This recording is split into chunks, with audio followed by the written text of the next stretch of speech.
Hey YouTube, JGreen302. Another of my series of things that don't seem to be addressed as far as prepping that I've been able to find on YouTube. The name for this one, if I had to put one, would be solar panels and what I think has been missed. And I'll give you a couple of reasons why I'm thinking about this. Lighting, which I'll do a whole nother subject on. It gets dark earlier. There's long periods of darkness. Light takes energy, etc., etc., etc. So you got candles, you got batteries. We have a lot of battery-operated devices. When the batteries run out, you don't have a store to go get new ones. You need rechargeables, and you need a way to recharge it. So I've been looking at some small foldable ones to recharge AA's and things like that should we be in a long-term power outage. But ironically, we are putting in a solar system at the family farm. And it's a big one. And I stopped my thought about that. Lots of houses, as of late, have solar panel installations. This is where it gets interesting. And here's what my point of this discussion is. Solar panel technology might be and should be one of the things that you want to get at least basically familiar with. Stop and think about it. If there's a facility or if there's a place that has solar panels, that is energy. If the occupants of a house that has a solar system dies, there's a potential that you can recharge. But here's a problem. Most solar systems have an interconnect. Most people do not invest in the full battery system and all that. It's more of they put the panels on and they backfeed the meter, etc. So what they do is the electric companies put a disconnect. And what it does is it senses whether or not the electric lines are live. If they are live, it backfeeds the meter and gives you credit and pushes power back to the system. Now, if there's a power outage, a storm, something to that effect, the interconnect is designed to disconnect your power output so that you do not energize that transformer and kill the line people that are trying to work on it. They can't go to everybody's house and disconnect their solar system, so this is the system that they came up. So now you stop and look at the shit hits the fan.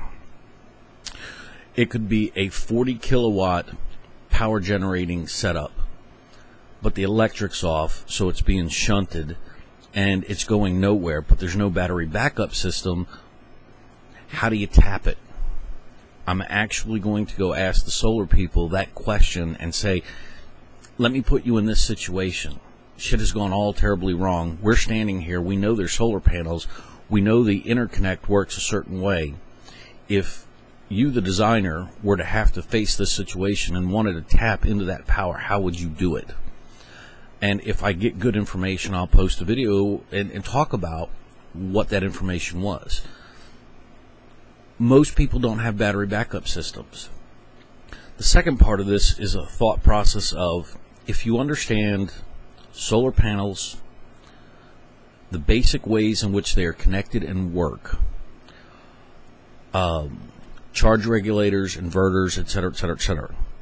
If you have a fundamental knowledge of how the systems are put together, and the shit hits the fan scenario, just a few solar panels laid up on the roof, running some wire and grabbing parts and knowing what will interconnect with what, just to get, I don't know, how valuable would one outlet of standard electricity be to you as far as recharging your batteries, running a coffee maker, running a microwave, even if it's only for a short period of time.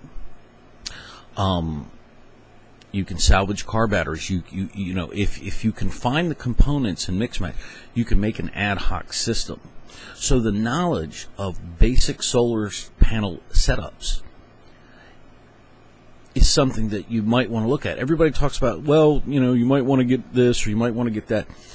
If you don't have it, that's fine.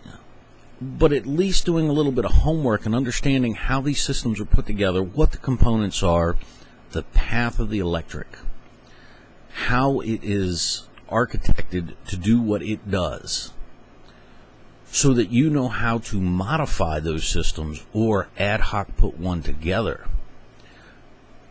In a long-term shit hits the fan scenario, may be invaluable information.